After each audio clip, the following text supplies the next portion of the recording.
এই জন্যই জাহান্নামের আগুন থেকে মানুষ বাঁচবে কোন শিক্ষা গ্রহণ করলে? শোনেন, আমাকে আল্লাহ মাদ্রাসা শিক্ষা লওয়ার সামান্য সুযোগ আল্লাহ তাআলা দান করছে।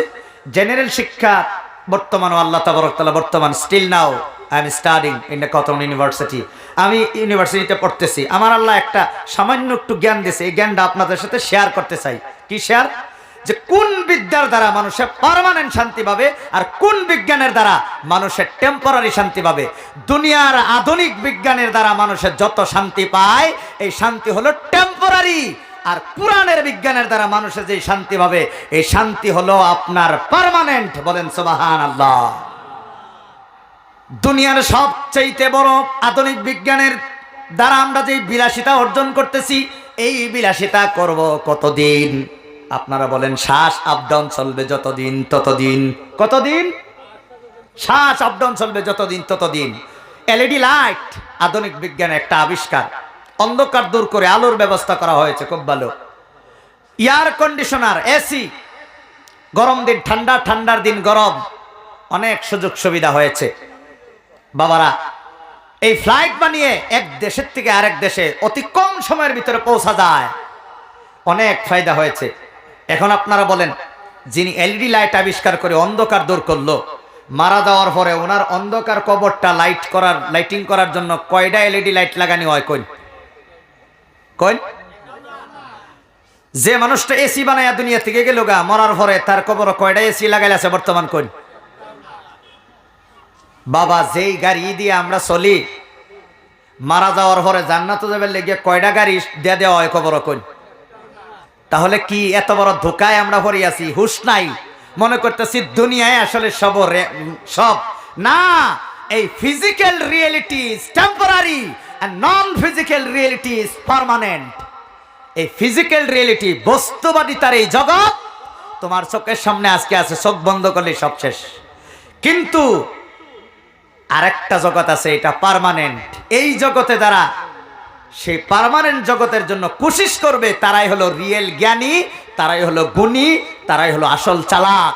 কিন্তু দুনিয়ার আহিরি খাওনে ব্যস্ত হইয়া চিরস্থায়ী জীবন যারা ধ্বংস করতেছে, এদের মতো তার সিরা দুনিয়াত একটাও নাই।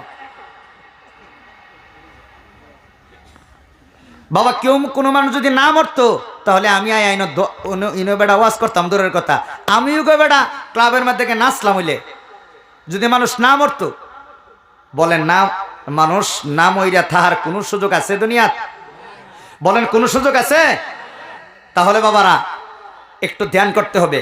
আমি যেহেতু মাদ্রাসার একটা প্রোগ্রাম, এই জামানাত মাদ্রাসা শিক্ষার প্রয়োজনীয়তা কি আছে না কি নাই, এইটা বোঝানোর আগে দুনিয়ার যে শিক্ষা, এই শিক্ষা অর্জন করা কিভাবে যায় আর তার টার্গেট কি। এক কথায় দুনিয়ার শিক্ষার টার্গেট হলো মৃত্যু পর্যন্ত 2-4 দিন সুখ শান্তিতে থাকিয়া খায়া মরা। আর আখেরাতের কোরআনের শিক্ষার টার্গেট হলো 2-4 দিনের না, চিরস্থায়ী জীবনের সুখ শান্তি আর ভোগ বিলাস নিশ্চিত করা। বলেন সুবহানাল্লাহ। দুই শিক্ষার দুইটা টার্গেট। দুনিয়া শিক্ষার টার্গেট হলো এই দুনিয়া, আখেরাতের শিক্ষার টার্গেট হলো আখেরা। আমরা সবাই জানি দুনিয়ার থাকবো 2-4 দিন, আখেরাতে থাকবো চিরদিন। তাহলে পরিষ্কার হয়ে গেল, দুনিয়ার শিক্ষার ডেস্টিনেশন হলো সামান্য কয়েকদিন, আর কোরআন আর হাদিসের শিক্ষার ডেস্টিনেশন হলো চিরদিন। কিন্তু দুনিয়ার কোরআনের শিক্ষা না লইয়া শুধুমাত্র দুনিয়ার শিক্ষায় আখেরাত লাভ করা অসম্ভব। উদাহরণ দেই, শুনেন। আল্লাহ রাসূল হাদিসের মধ্যে বলেছেন,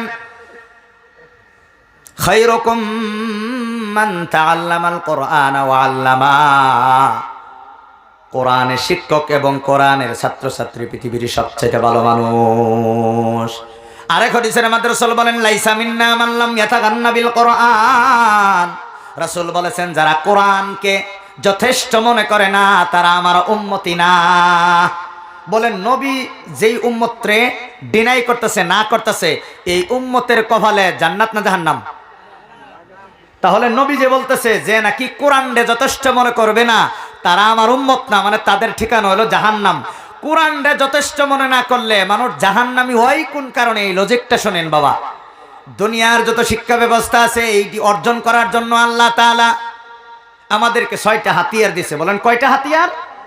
দুনিয়ার A to Z শিক্ষা ব্যবস্থা আমি কোরআন হাদিসের শিক্ষা ব্যবস্থার কথা একটু পরে বলবো, কিন্তু দুনিয়ার শিক্ষা ব্যবস্থা যা যা ডিপার্টমেন্ট রয়েছে, arts, science, commerce, medical, engineering, agriculture, আরো দুনিয়ার মধ্যে যা হতে পারে, এই যে বাবা, এই যে মাদ্রাসা ছাত্র, বাবা তুমি যদি যাও গা, তাহলে সাধারণ মানুষ কি কইব যে হুজুরে মুখ চিন্না শাহিদারি করে, মোবাইল সোবাইল সব বন্ধ করো না বাবু।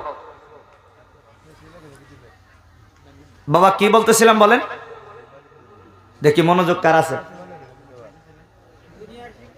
হ্যাঁ, এই দুনিয়ার শিক্ষা যত ডিপার্টমেন্ট রয়েছে, সব ডিপার্টমেন্টের টপ লেভেলের শিক্ষায় শিক্ষিত আপনি হতে পারবেন যদি 6টা হাতিয়ার যদি ব্যবহার করেন। এই 6 হাতিয়ার আল্লাহ তাআলা আমাদের মার পেটে আল্লাহ তাআলা দিয়ে দিয়েছেন। জীবনে হয়তো আর কোনোদিন এই কথা কারো কাছ থেকে আপনারা শোনেন নাই, আজকে শোনেন। বাবা বলতেছে কি, আচ্ছা এই বাইডার কি হইল? কইলাম বইবার লেগে, তুমি যে যেতেছো গা, কোনো ইজাজত লইছো? তুমি ইজাজত লইছো? আয় ওয়াজ করবা, আয়ো। ভলান্টিয়ার যারা আছেন তারা আদর করে লইয়েন। আমি বারে বারে উঠা বহার লেগে এই ক্লাস আমি বয়সি না। তোমার জরুরত হচ্ছে 1 বা 2 ইজাজত লয়ে তুমি যাও।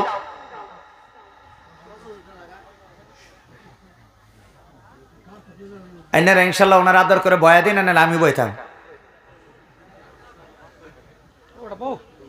বউ তোমার যদি কোনো জরুরত থাকে তখন তো 1 2 কইয়া বাড়া যাইতা। জরুরত আছে, আয়া মোবাইল ডাইনে থয়ে যাও।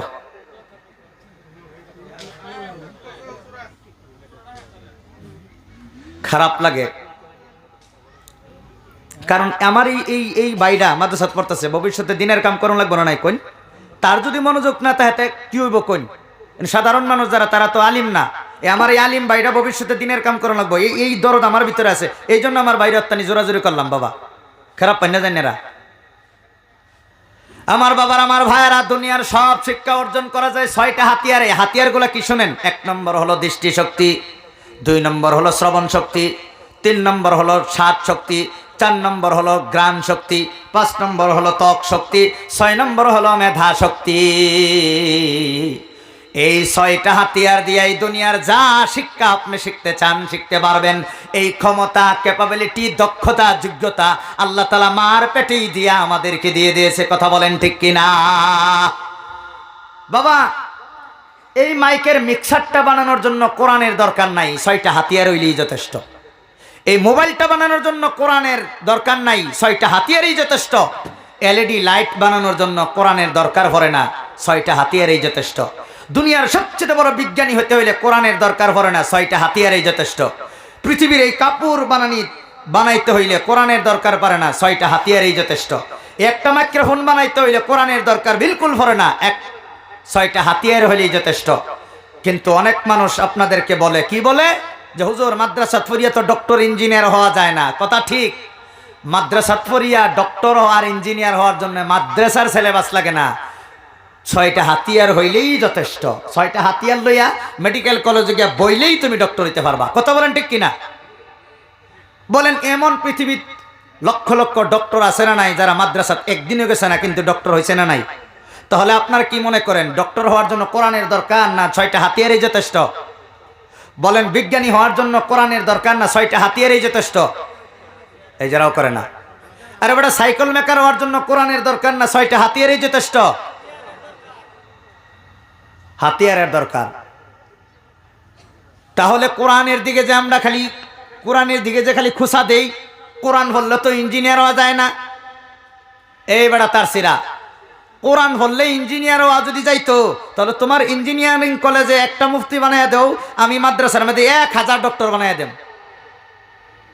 বলেন ইঞ্জিনিয়ারিং এর সিলেবাস আর কোরআনের সিলেবাস সমান না বেশ কম? তাহলে যারা টিটকারি করে সাফার মধ্যে সাফাইয়া যে কয় মাদ্রাসা ওইটা কি করবো, মোল্লা হয়ে কি করবো, মোল্লা হয়ে কি করবো, মোল্লার কাম আলাদা, ডক্টরের কাম আলাদা। ওখানে মোল্লাই যদি ডক্টরের কাম করবার হয় তাহলে তুমি ডক্টরের দরকারটা কি আছে? আর ডক্টরে যদি মোল্লার কাম করা হয় তাহলে এই মাদ্রাসার কি দরকার আছে? আমি কি বোঝাবার হইতেছি না করে? জার্জির কাম আলাদা না? একজনে যে কয় মাদ্রাসাত পড়িয়া কি ডক্টর ইঞ্জিনিয়ার হবো পারিব নাকি, তোমার মেডিকেল কলেজে হইয়া মুফতি সাহেবের হইব নাকি? তোমার মেডিকেল কলেজে হইয়া মুফতি সাহেব বানায় দাও, আমার মাদ্রাসা পড়ে আমি 1000 ডক্টর বানায় দেব। একটা চ্যালেঞ্জ খালি গ্রহণ করো, তোমার ক্ষমতা যদি থাকে গ্রহণ করো। আর গ্রহণ করবার না হইলে এই ধরনের কথা কইয়া কোরআনটা টিটকারি করো না। কোরআন এখন